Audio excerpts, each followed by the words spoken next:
Good morning. It is Monday, November 30th, 2020. We have officially ended Thanksgiving weekend, and for a lot of us, this marks the beginning of the Christmas season. Now, everything has changed with the way we celebrate due to the COVID.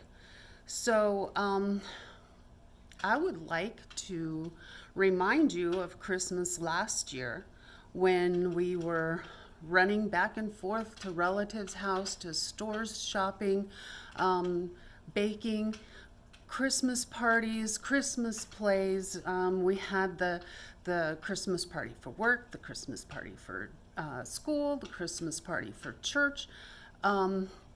We were so busy, and we would just sit down in the nights and just be exhausted, and we'd really lose focus of what was important for our family and our traditions. And a lot of people would just say, man, if I only had a weekend just to spend at home and not be so busy and have so much to do.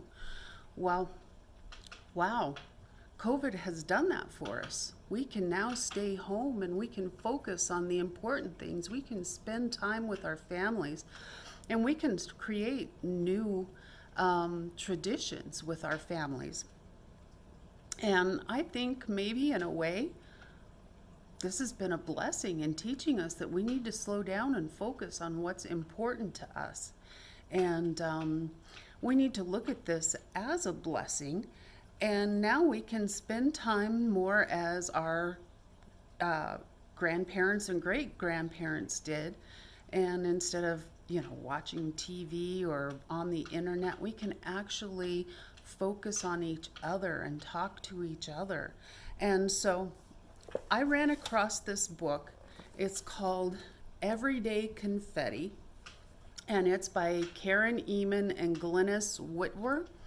And they have little suggestions for celebrating and creating traditions with your family for every holiday. And I'm talking every holiday, Groundhog's Day even.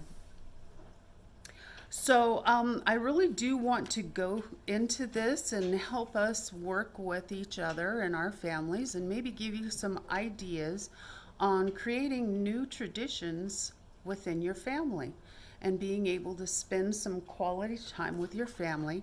And hopefully the kids will say, instead of, remember that holiday where we had to stay home because of the COVID, and they remember the COVID, they actually say to you, that was the best Christmas ever because we spent a lot of time together and we did a lot of things together as a family. So we're going to start with their idea for Christmas. And there's a lot of stuff in this book, so I can't get it all in one sitting with you. So I'll be coming in ever so often throughout December and posting videos and giving you some hints and traditions that you can try out. So let's start. Christmas. And he will be called Wonderful Counselor, Mighty God, Everlasting Father, Prince of Peace. Isaiah 9:6. Sleigh bells ring, are you stressin'? No time of year brings more happiness and delight, while at the same time tension and headaches, than Christmas. While we long for a memorable holiday with fresh homemade goodies, stunning decor, and gifts that are just right, our best intentions don't always come to fruition. We stress about finances, fret about food, and get hassled by the holiday decor. In the end, we don't always discover the delight, the simplicity, or the true gift of Christmas. Instead, we collapse on the couch in exhaustion, vowing next year will be different. It doesn't have to be this way. By planning ahead, setting realistic expectations, and determining what works best for your family, you can have the Christmas you've always wanted. A Christmas filled with only the activities and traditions that matter most. A Christmas centered around family and loved ones.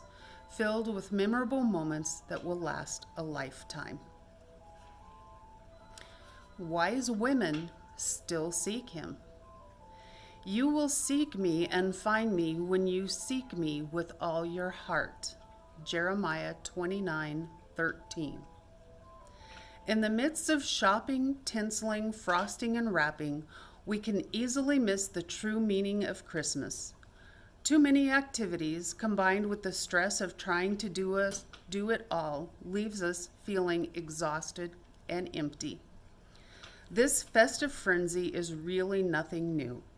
Even in the account found in the Gospel of Luke during the first Christmas in Bethlehem, urgency was afoot. A quick read through chapter 2 finds an angel abruptly appearing, a heavenly host suddenly filling the sky, simple shepherds deciding at once to go examine the scene for themselves, and the words, "So they hurried off," chosen to describe that investigative journey. However, in the center of that fast-paced story, we find two simple words, but Mary. But Mary was keeping within herself all these things, weighing and pondering them in her heart. Luke 2:19. When the mother of the baby king is mentioned, the hustle halts. She isn't depicted as scurrying and hurrying. No, she is weighing and pondering. Her contemplating goes beyond the commotion, right to the heart of what the hustle is about. Jesus. Jesus, the Savior of the world, the calm in our chaos, weighing and pondering. Could we do the same? Could we dare find calm in the Christmas chaos? A holy hush among the hustle? More importantly, could we model for the wide-eyed kids in our lives just how to slow down and, like the wise men of old, actually look for the Savior? Preparing room in our hearts. The Advent season is of anticipation. We make our hearts ready for the celebration of the birth of Jesus, intentionally celebrating. Advent can help us keep our eyes and activities focused on Christ and off the secular trappings of the world. Although those are fun and fine, Advent begins the fourth Sunday before December 25th, so plans to celebrate need to be made in November. So we've celebrated our first Sunday of Advent yesterday, so there's still time for you to catch up. Don't worry about it. Jason will be posting in the Park Hill Facebook site our daily Advent devotionals, so check that out if you didn't get one of our Advent calendars, our devotionals. And if you would like one, just let us know and we can shoot one off in the mail to you. So let's talk about having an Advent adventure. For decades, Christians have been using Advent wreaths to usher in the celebration of Christ's birth. Traditionally, there are 3 purple candles, 1 pink one, and a white candle in the center. In an Advent, and those are in the center of the Advent wreath. Whether you purchase a traditional Advent wreath or make your own unique adaptation, you could use 4 blue mason jars and 1 clear jar holding tea lights, or you could put tea lights in an antique basket and accent them with spruce branches, or 5 votive candle holders on a mirror in the middle of the kitchen table. However you want to make your Advent wreath, there's no rules as to what you can't do. So use your imagination and have fun. Anything goes. An Advent candle tradition is a surefire way, haha, pun intended, to bring hope and anticipation to Christmas. On the first Sunday of Advent, we have the first purple candle lit, known as the Candle of Hope, representing the prophecy of the birth of Christ. Read Isaiah 7:14, Romans 15:12 through 13, and 1 John 4:9 as you light the flame. So you can do that tonight, and again, that would be celebrating the first Sunday, but if you haven't done it, we'll be celebrating the first Monday. Here's a cute idea that they have, seeking baby Jesus. So every Christmas morning the kids run down, did Santa come? Did Santa come? Wanting to look. Well, let's try this one on for size. Each year as our Christmas decorations are unpacked, I take the manger and baby Jesus out of all the nativity scenes in the house before they are set up. The nativity stays that way with Mary, Joseph, the shepherds, the wise men, and animals only until Christmas Eve.